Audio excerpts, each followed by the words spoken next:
Well, good Saturday morning. We are out here in the field. Today is Saturday, October the 7th, and it has turned off fall. It is rather cool out here. I am still wearing short sleeves at this point, but I imagine short sleeve weather will be over here before long. I don't mind wearing long sleeve shirts, but I'm not ready to go into a coat yet. We're out here in the field. We're going to do some adjustments on the honeybee, or we're going to check some things. Had a little bit of issue. If dirt gets in here in this center belt, it's choked the center belt down. We're going to check a few things here. We're going to check the tension on the draper.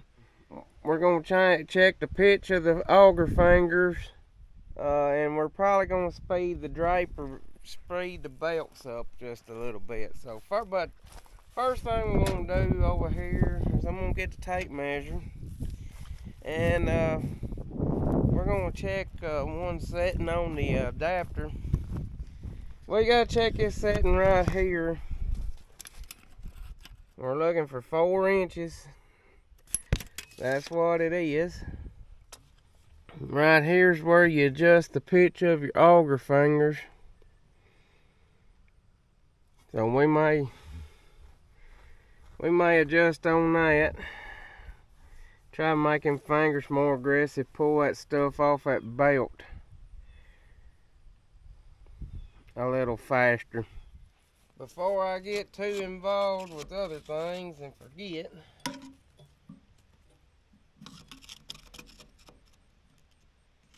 I gotta change the guard out.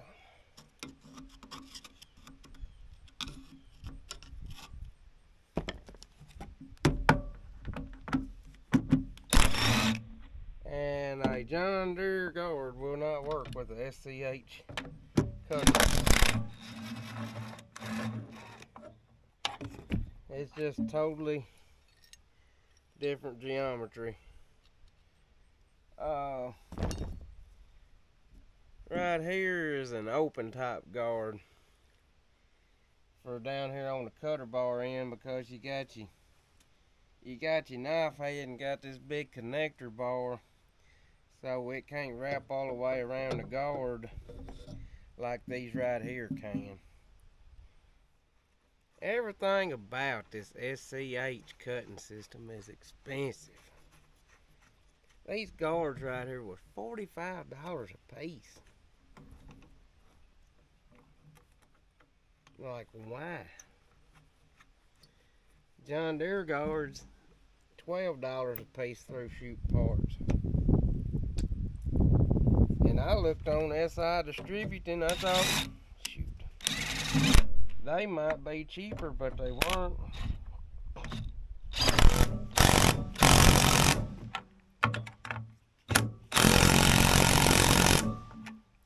I think you probably break less of them, though. But a guard is still eventually going to wear out. I mean, these right here got quite a bit of wear on them. It wouldn't hurt just take them all off, you know, and take a grinder down the side of them, square that edge up. But alright, we got that guard changed. I wanted to do that before I forgot about it and fuss about them SCH cutting system being so expensive. One thing I just did there was I loosened up this clamp plate, and that adjusts the stiffness of your suspension of your header. You see there how it's got some slack in it now? Didn't have any slack at all a while ago. And it's supposed to let you, they had, before the suspension was really stiff. You see how I can take this, take my hand and rock this header now? You couldn't do that before, so maybe this is going to help with the ground floating ability. It was already floating the ground fine, but you know, maybe when we hit them ridges, it'll float on over it instead of trying to bulldoze and push through it. I'm not gonna go through them all, but this book gives all kinds of scenarios on, you see there, your top link. Right now, it was the end of the day and we got the top link adjust all the way back to rock that header back where the guards are tilted up a little bit where it ain't trying to go down and catch ground. This farm was worked up, so the ground's a little softer than the no-till conditions we was cutting in earlier in the year. One thing that helps tremendously though is cutting at an angle. That really helps the ground following ability, the cutting ability, and helps from you getting on a ridge and it dragging. Which we've not had terrible problems with it dragging, but you know, we can always do better. But it gives all kinds of scenarios. I've been really happy with the header. I've really enjoyed running it. There's just a few small things I'm trying to iron out here, and I'm sure most of it is operator error. So I'm just going through this book, double checking things, learning about it, reading in there, see if something I'm doing is causing it to pick up some dirt every now and then, and it may just be the nature of the beast. But a lot of times people run down equipment and say it ain't worth nothing when all it is just some simple adjustments that need to be fixed. So we're going to go through here and we're going to check our tension on our center draper. I'm reading how to do that. And then I think we'll about have all our checks complete.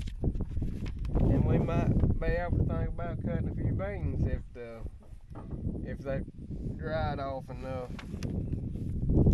When you adjust your draper speed, it adjusts all three at one time. I wish it had the option. I would like to keep my center belt, my outside belts running the speed they are and speed up the inside belt some, but that's not an option. Wish that was an option. Took me a second to figure out their tensioning system. You got this quick release lever, and that belt's definitely loose. But you got this, you pull this, and that'll allow it to slip back or put tension on this spring.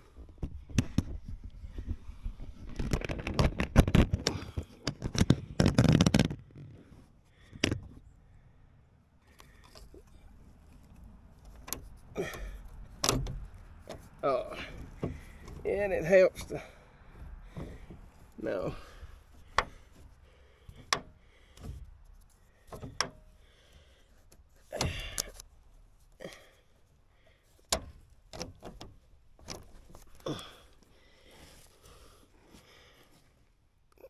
That belt, center belt, was definitely loose. Let's see what happens here. Now, thing ought to have some tension on it now. Yeah, there's like that much of that bolt showing before. They kind of got a crappy way of checking the tension on this belt. We're gonna have to give it a try. I wish it was tighter, but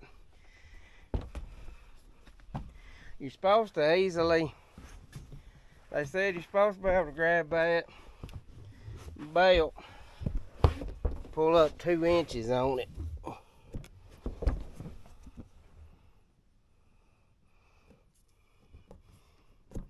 I think we got about 1 inch there, but that's where I'm gonna run it. Before, you could pick it plumb up and touch that other belt. So I'm gonna say that was part of our problem on the center belt choking up. We're gonna advance the timing on the auger a little bit. This is where it was running. And I'll show you where the fingers are.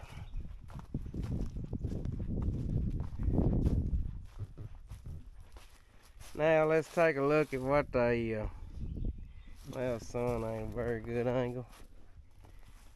Now they're stuck out way more at the top. That's pretty nifty. You can kind of adjust the timing of the auger on the deer a little bit,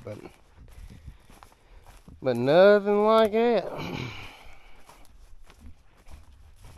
Let me put it where I think it, oh no.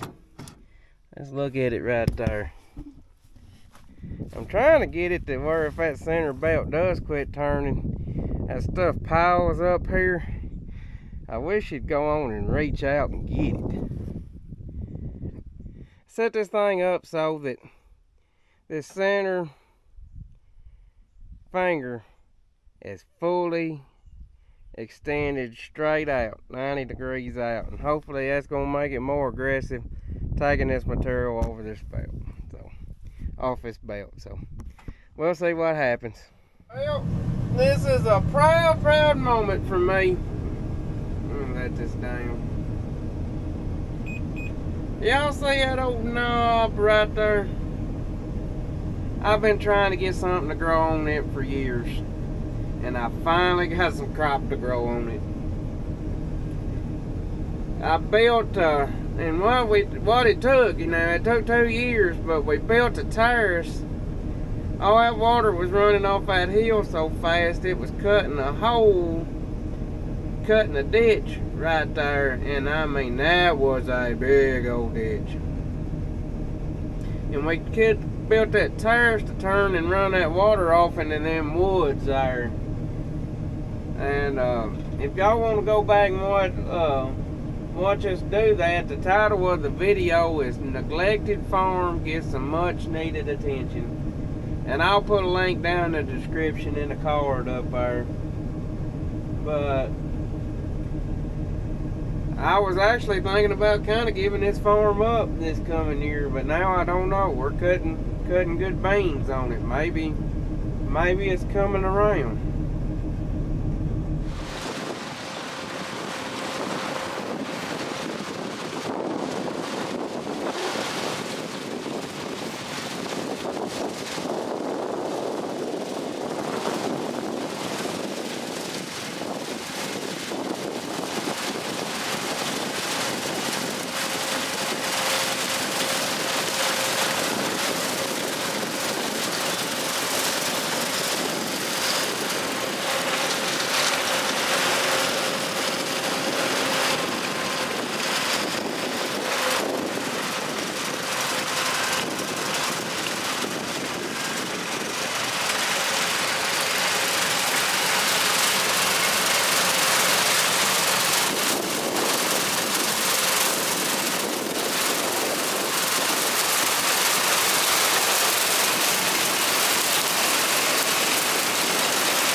So for the people that's wondering what he's doing, and if you're new to this channel, this is a farm that we've had for, I don't know,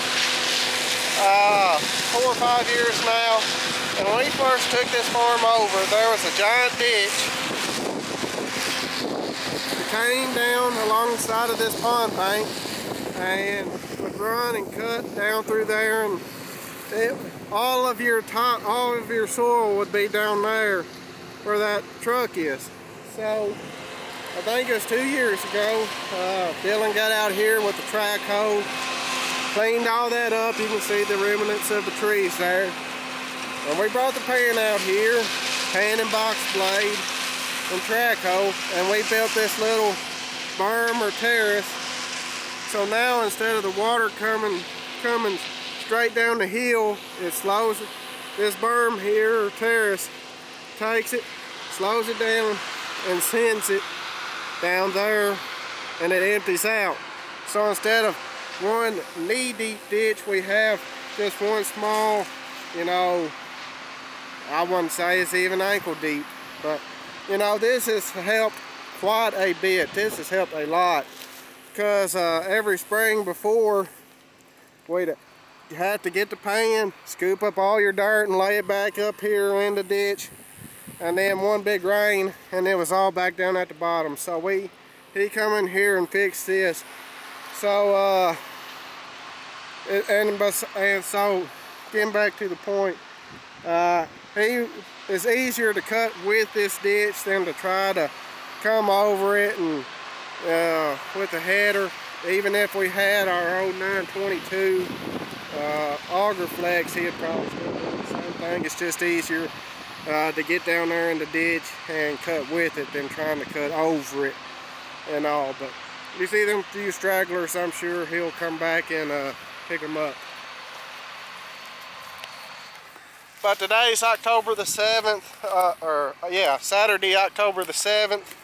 Got a ½ inch of rain Thursday on the 5th. We wasn't planning on cutting beans until Monday. We didn't even think nothing about it. And then we come and we left the green truck in the field, and we come and picked it up yesterday to fix the exhaust pipe on it. And the ground was dry, beans were popping open. With the crack open. There's even a few guys sowing wheat yesterday, working ground and sowing wheat. So we said, hey, we might need to be cutting beans today. And believe it or not, the rain helped the beans. They are cutting.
Back at it in the field, cutting soybeans. About 15 acres into the day, we got a late start. Didn't really get rolling good about 2 o'clock, which we had a rain Thursday. We had a good day of drying Friday, and today's Saturday, and we started back cutting on some good beans for this farm. Very, very thin ground,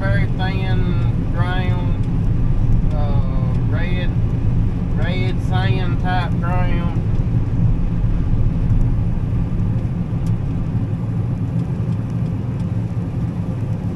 You know, we got red sand type ground over this part of the world, and then at the shop we got red clay.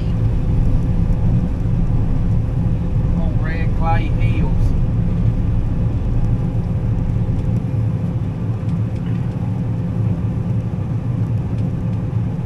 But I'm glad I took the morning to work on my draper. I can really tell a difference. I run a big wad of dirt up in the center draper twice today actually, and it didn't choke it down. It just throws it out when it hits it. So knock on wood that keeps working like it's supposed to. I can tell a difference on loosening that suspension up. It's following the ground better. When you get on some hard ground, it wants to bounce a little bit, and I bet that's why they had it, the suspension stiff on it. Yeah, I tightened the slip clutch on the feed auger a little bit. Sped my draper belts up, got them running faster. I think that's helped us. It's sending that material on into the combine, and it's not, you ain't got all that material just sitting on them belts and putting extra load on your belts. I read in the book about how to run your reel. This header's a lot more finicky about your reel position than my auger header was. Most time that auger header, it didn't matter if the beans was tall or not, you had to run the reel way down in the crop to pull that crop into the auger. If everything keeps running like today, I couldn't be happier with this header. It has drug up a little bit, but only around the shaded areas of the field. I think it's just because that it hadn't really had time to dry off completely from the rain.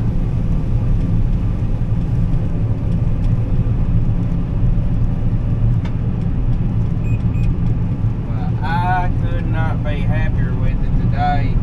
These beans are, I don't know what the rain done to these beans, but they are cutting so much easier than they were before the rain. I kind of kept saying, I kept telling Robert, I said, we need a rain. I said, I really believe these beans would cut better. Now, it's like they went on and matured out. I haven't seen a green stem. We did have a, when we was cutting last week, or when we was cutting Wednesday before the rain, there was lots of green stems out there, and I ain't seen a green stem one in these beans. And it's the same variety. Now it was planted a little later. It was planted about 4 days later. So if anything, they should have more green stems in them. I thought we was going to have a break between these group 4s and my group 5s, but I believe by the time we get to them, we can cut our group 5s. We may do a little custom cutting next week. About 70 acres. I'm anxious to see how those cut. They were sprayed with Remoxone. And they may get somebody to do it before we can get to them. I think they're in a pretty big hurry. acres of her own to take care of, and then I'd be right over there on them. So we'll just have to see how that goes.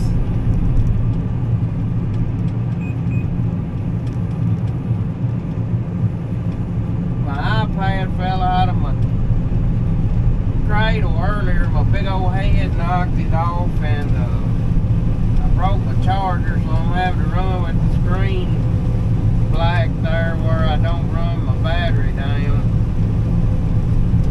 Climate field view still operating in the background.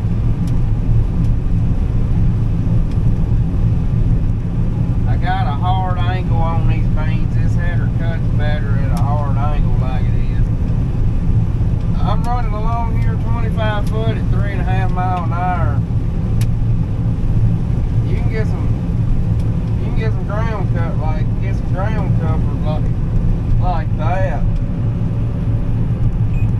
Which that last farm we cut off, come off of, made really good soybeans. And they was big and they was rank.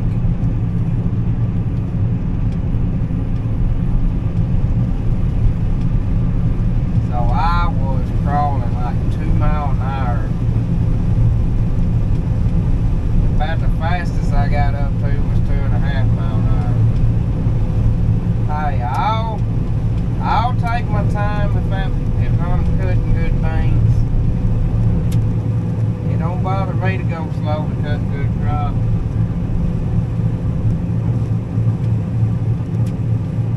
But it makes for a long day. This was the first farm we run with where we ran the disc and the double basket crumbler.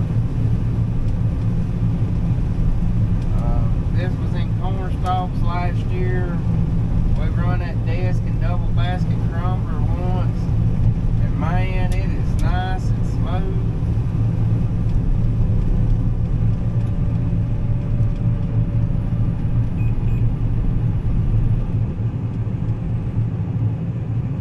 With this header on, I done moved it once with it on. I'm gonna tell you something. Moving this 25-foot head on with this 25-foot head on is a lot different than moving with my old 22-foot.